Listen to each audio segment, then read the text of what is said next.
തീർച്ചയായിട്ടും കേരളത്തിലെ ജനങ്ങൾ ആഗ്രഹിച്ചൊരു തീരുമാനമാണല്ലോ.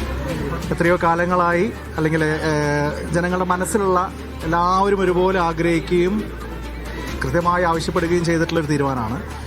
യഥാർത്ഥത്തിൽ കോൺഗ്രസ് എത്ര വലിയ ഒരു ജനാധിപത്യ സംസ്കാരത്തെ ഉൾക്കൊള്ളുന്നു എന്നതിൻ്റെ ഒരു പ്രതിഫലനമാണത്. കോൺഗ്രസിനല്ലാതെ മറ്റൊരു രാഷ്ട്രീയ പാർട്ടിക്കും എനിക്ക് തോന്നുന്നില്ല ഇതുപോലുള്ള തീരുമാനം എടുക്കാൻ സാധിക്കുകയാണ്.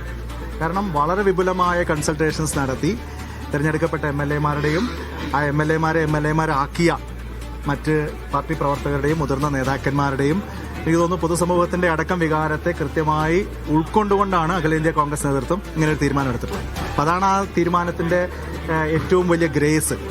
അതുകൊണ്ടാണ് അത് ഇത്രയും ആവേശത്തോടു കൂടി കേരളത്തിലെ ജനങ്ങൾ സ്വീകരിക്കുകയും ചെയ്യുന്നത്.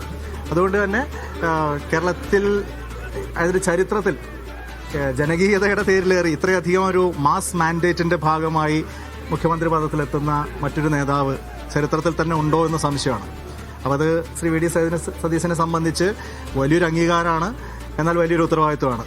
ജനങ്ങളുടെ ആ വലിയ പ്രതീക്ഷകളെ കാത്തുകൊണ്ട് അദ്ദേഹത്തിന് ഓരോ ചുവട് മുന്നോട്ട് വയ്ക്കാൻ സാധിക്കുമെന്നുള്ള കാര്യത്തിൽ ഞങ്ങൾക്കൊക്കെ വലിയ ആത്മവിശ്വാസമുണ്ട്. കാരണം അദ്ദേഹത്തിൻ്റെ ഒരു ട്രാക്ക് റെക്കോർഡ് നമ്മുടെ മുമ്പിലുണ്ടല്ലോ.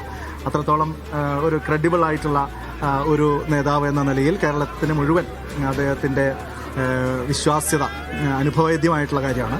അപ്പം അതുകൊണ്ട് തന്നെ ആ നിലയിലുള്ള ഒരു നല്ല ഭരണം വാഗ്ദാനങ്ങൾ പാലിച്ചുകൊണ്ട് മുന്നോട്ട് കൊണ്ടുപോകാൻ സാധിക്കുമെന്നുള്ളതാണ് ഞങ്ങളൊക്കെ പ്രതീക്ഷ. ഈ ലീഗിന് വഴങ്ങി എന്നാണ് BJP പറയുന്നത്. ഇപ്പോൾ NSS ജനറൽ സെക്രട്ടറിയും സമാനമായിട്ടുള്ള ഘട്ടം എന്നാണ് അദ്ദേഹം പറഞ്ഞത്. ലീഗ് എന്ന് പറയുന്നത് കേരളത്തിലെ UDF-ലെ ഏറ്റവും പ്രധാനപ്പെട്ട ഒരു ഘടകകക്ഷിയല്ലേ. ഈ തീരുമാനം ഞാൻ പറഞ്ഞല്ലോ, ഇത് ഏതെങ്കിലും ഒരു രാഷ്ട്രീയ പാർട്ടിയുടെ തീരുമാനമായിട്ടോ ഏതെങ്കിലും ഒരു വിഭാഗത്തിന്റെ തീരുമാനമായിട്ടോ നിങ്ങൾക്ക് ആർക്കെങ്കിലും തോന്നുന്നുണ്ടോ? കേരളത്തിലെ ജനങ്ങളുടെ ഒരു പൊതുവികാരത്തിന്റെ ഭാഗമായിട്ടാണ്. ആ വികാരം കൃത്യമായി അറിയാവുന്ന മുഴുവൻ ആളുകളും ആ വികാരം പ്രകടിപ്പിച്ചിട്ടുണ്ട്. എന്നാൽ ചില ആളുകൾ, ചില സംഘടനകൾ അങ്ങനെ ചെയ്തിട്ടില്ല എന്ന് മാത്രമേ ഉള്ളൂ. അപ്പോൾ അത് ആ നിലയ്ക്ക് വിട്ടാൽ മതി. ഓരോരുത്തർക്കും അഭിപ്രായ സ്വാതന്ത്ര്യം ഉണ്ടല്ലോ, അവർ അഭിപ്രായങ്ങൾ പറയട്ടെ.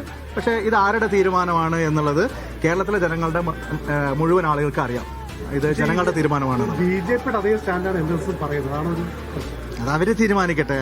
NSS എന്ന് പറയുന്ന വലിയ പാരമ്പര്യവും മഹത്തായ ചരിത്രവുമുള്ള ഒരു പ്രസ്ഥാനത്തെ നിങ്ങൾ ഇപ്പോൾ മാധ്യമങ്ങൾക്ക് പോലും അങ്ങനെയൊക്കെ കൂട്ടിക്കെട്ടാൻ അവസരം ഉണ്ടാവുന്നുണ്ടോ എന്നുള്ളത് അവർ ആത്മപരിശോധന നടത്തട്ടെ. ഏതായാലും NSSന്റെ നാളിതുവരെയുള്ള ചരിത്രം BJP അകറ്റി നിർത്തിയ ചരിത്രമാണ്. NSS ആസ്ഥാനത്ത് BJP നേതാക്കന്മാർക്ക് അങ്ങനെ ഒരു ചുവന്ന പരവതാനി വിരിക്കുന്ന അനുഭവം ഇതുവരെ നമ്മൾ കണ്ടിട്ടില്ല. അവരുടെ ഏറ്റവും വലിയ ഒരു ക്രെഡിബിലിറ്റി അത് തന്നെയാണ്. അപ്പം അതുകൊണ്ട് തന്നെ ആ ഒരു കമ്പാരിസനെ ഞാൻ ഉൾക്കൊള്ളുന്നില്ല. BJPയുടെ നിലയ്ക്ക് അഭിപ്രായം പറയുന്നു. ഇവർ ഈ നിലയിൽ ഈ ഒരു വിഷയത്തിൽ മാത്രം ഒരുപക്ഷെ അഭിപ്രായം പറഞ്ഞു എന്ന് മാത്രമേ ഞങ്ങൾ കാണുന്നുള്ളൂ. അതിന്റെ പേരിൽ NSSനെ BJPയുമായിട്ട് കൂട്ടിക്കെട്ടണം എന്ന് ഞങ്ങൾ കരുതുന്നില്ല. ഒരു കാര്യം, രമേശ് ചെന്നിത്തല അദ്ദേഹം വീട്ടിൽ പോയതുമായി ബന്ധപ്പെട്ട് ചില എനിക്കറിയില്ല.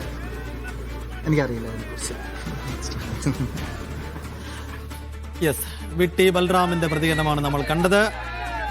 എന്തായാലും ഇനി തിരക്കിട്ട നീക്കങ്ങൾക്കാണ് തലസ്ഥാനം വേദിയാകാൻ പോകുന്നത്.